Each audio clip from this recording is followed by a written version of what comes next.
বন্ধুরা, আমাদের জামাই ষষ্ঠী আজকে, কালকে করতে পারিনি কেননা কালকে আমার জামাই ছুটি ছিল না।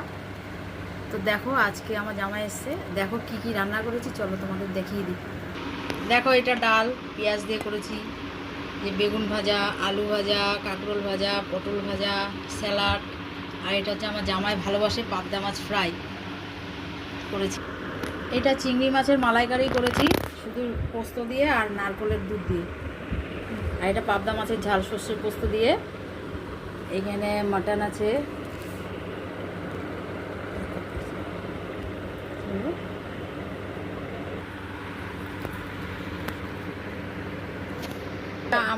আমরা চাটনি করেছি, জামাই ভালোবাসে চাটনিটা। এই যে আম কেটে দিয়েছি, আর এখানে মিষ্টি আছে, দই আছে।